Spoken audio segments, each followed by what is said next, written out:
The United States government shut down on Wednesday after lawmakers failed to reach an agreement on how to fund the government.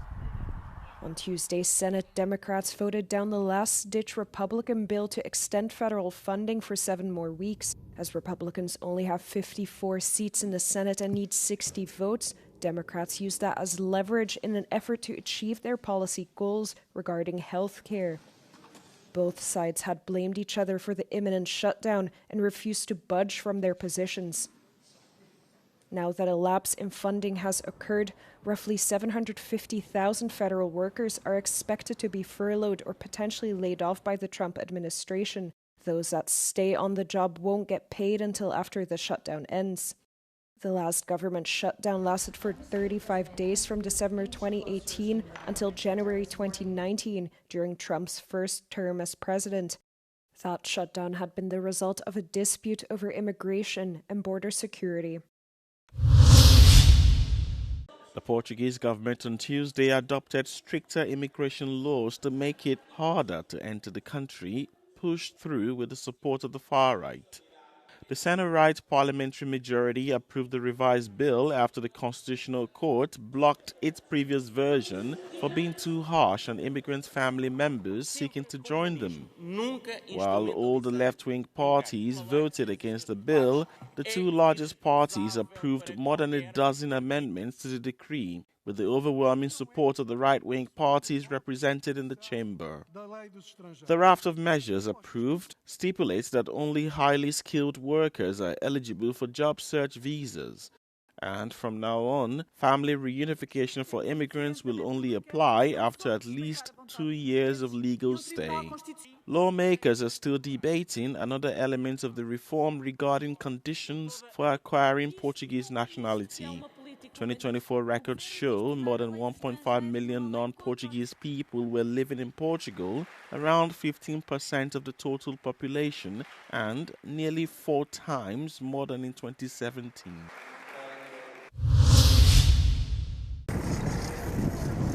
The European Union has welcomed the 20-point plan laid out by U.S. President Donald Trump to end Israel's war on Gaza and urged Hamas to accept it without delay. EU leaders, including Foreign Chief Kaja Kallas, Commission President Ursula von der Leyen, and Council President Antonio Costa, have expressed commitment to the plan's successful implementation. German Chancellor Friedrich Merz said it's the best chance to end the war. Gelingt eine Einigung, dann steht Deutschland bereit, sich bei der Umsetzung des Planes einzubringen. Das gilt politisch, das gilt humanitär und das gilt selbstverständlich auch beim Wiederaufbau der Region. Wir betrachten das als Arbeit für einen Nahen Osten, in dem eines Tages Israelis und Palästinenser friedlich und sicher in 2 Staaten leben können. The proposal includes, among other aspects, an end to military operations, the liberation of Israeli hostages, the release of hundreds of Palestinian prisoners, disarmament of Hamas, and the unimpeded delivery of humanitarian aid. Todo aquello que sirva para evitar el desplazamiento forzoso de población, para terminar con la hambruna inducida inaceptable, para conseguir la liberación de todos los rehenes y para terminar con esta masacre de inocentes, demasiados muertos ya inocentes. Recent days have seen several EU countries recognize the state of Palestine, and Trump said conditions could be in place for a pathway to self-determination. Israeli Prime Minister Benjamin Netanyahu, however, said he would forcibly resist the prospect of Palestinian statehood, casting doubt on whether the 20 points can be realized in full. Regional authorities in Ukraine reported on Tuesday that at least 9 civilians were killed and 15 others injured in Russian strikes in the last 24 hours. In Sumy, a couple and their 2 children were reportedly killed in a Russian drone strike on Tuesday. The drone hit a residential building in the village of Chechnya in what the region's governor called a targeted strike. Там одна пострадала дівчинка із чоловіком і 2 діток. Не дуже крепко спав, летить і на сниження пікірує. Одіяло натягнув на себе, взрив, стекло посипалося. According to media reports, A 60-year-old was also killed elsewhere in Sumy, and 3 others were killed in Donetsk. Ukraine's Air Force said 46 out of 65 drones launched from Russia overnight were intercepted by its air defenses. Daily Russian strikes in Ukraine continue as US-led efforts to end the war have made no progress. An aide who worked for a prominent member of Germany's far-right AfD party has been convicted of spying for China. Jian Guo worked in the parliamentary office of Maximilian Krah, a member of the European Parliament between 2019 and this year. Krah is currently an MP in Germany's parliament. Guo has been charged with repeatedly providing Chinese intelligence with information on negotiations and decisions in the European Parliament between 2019 and 2024. He also snooped on Chinese dissidents in Germany and gathered information on AfD lawmakers. Krah was a witness in Guo's trial and said he did not have any knowledge of his former aide's activities. Earlier this month, Germany's parliament lifted Krah's immunity in connection with allegations that he also has had ties to China and was involved in corruption and spying scandals. Krah denies wrongdoing and says the allegations are politically motivated. The Romanian President Nica Jordan expressed his great satisfaction over the victory of the pro-EU coalition in the Moldovan parliamentary elections during an exclusive joint interview with Euronews in Euronews Romania. Să reiterez imensul meu respect față de cetățenii din Republica Moldova pentru modul în care au abordat aceste alegeri parlamentare, în condițiile în care a existat o presiune pe multiple planuri din partea Federației Ruse. Auzim mai puțin, dar că Occidentul se pregătește să înceapă un război cu Rusia și că oamenii se vor duce la război. Am văzut asta foarte, foarte intens în Moldova și oamenii au judecat rațional pentru viitorul lor, deci este absolut lăudabil.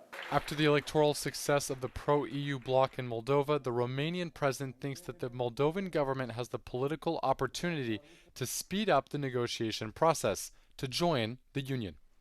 Acum, în procesul de aderare, există cumva un calendar comun pentru Moldova și Ucraina. Știm că există opoziția Ungariei la aderarea Ucrainei.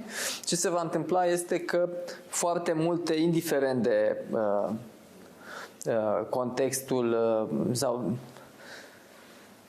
de calendarul formal al negocierilor, în ceea ce privește Moldova, discuțiile tehnice pe capitole de negociere vor avea loc, chiar dacă nu vor fi oficial lansate. Eu sper să fie lansate, dar dacă nu, ele vor avea loc, astfel încât, din punct de vedere structural, administrativ, Moldova să fie pregătită cât mai curând de aderare. Deci eu sunt foarte, foarte optimist că Moldova va intra în Uniunea Europeană. Nica Jordan is also aware of the structural obstacles concerning a fast Ukrainian accession to the EU.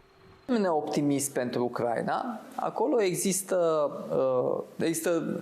în momentul acesta două probleme. Există opoziția Ungariei și există în perspectivă o discuție despre agricultură. Nu are în momentul acesta standardele pe care noi le impunem agriculturii în Uniunea Europeană și atunci discuțiile care au loc sunt ca pe acest capitol agricultură Ucraina să aibă un statut aparte, astfel încât să poată să continue să facă exporturi semnificative în țări neeuropene și pe toate celelalte capitole să fie agreată. Bineînțeles că Ucraina mai are o problemă și mai mare, dar care ne preocupă pe toți, războiul. You can catch the full interview on the Europe Conversation on Euronews and euronews.com. A powerful 6.9 magnitude earthquake jolted the central Philippines late on Tuesday, killing at least 69 people on the island of Cebu.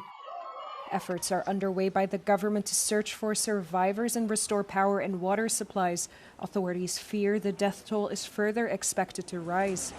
The shallow quake's epicenter was roughly 19 kilometers from the coastal city of Bogo, with a population of 90,000. Its tremors caused widespread damage. Footage circulating on social media showed the severe damage the quake caused to an old Catholic church in the nearby Bantayan Island, with its walls and belfry collapsed into the courtyard. The earthquake comes less than a week after the area was battered by back-to-back storms. The Philippines is one of the world's most disaster-prone countries and is often hit by earthquakes and volcanic eruptions due to its location on the Pacific Ring of Fire. Qatar's foreign ministry says Israeli Prime Minister Benjamin Netanyahu has apologized for the airstrike on Doha earlier this month. The strike targeted Hamas leadership gathered in the Qatari capital to review a U.S.-backed ceasefire plan. The September 9th attack hit a residential neighborhood, killing 5 Palestinians and a Qatari security officer. Officials say the apology came during a trilateral call with Netanyahu, U.S. President Donald Trump, and Qatari Prime Minister Sheikh Mohammed bin Abdulrahman Al Thani. On Monday, President Trump also outlined a 20-point plan to end the war in Gaza and secure the release of all remaining hostages. Foreign ministers from 8 Arab and Muslim nations later issued a joint statement welcoming what they called Trump's leadership and sincere efforts to end the conflict. Mediators from Qatar and Egypt have since delivered the proposal to Hamas negotiators in Doha, who are said to be reviewing the document both positively and objectively. Adil Halim, Euronews, Doha.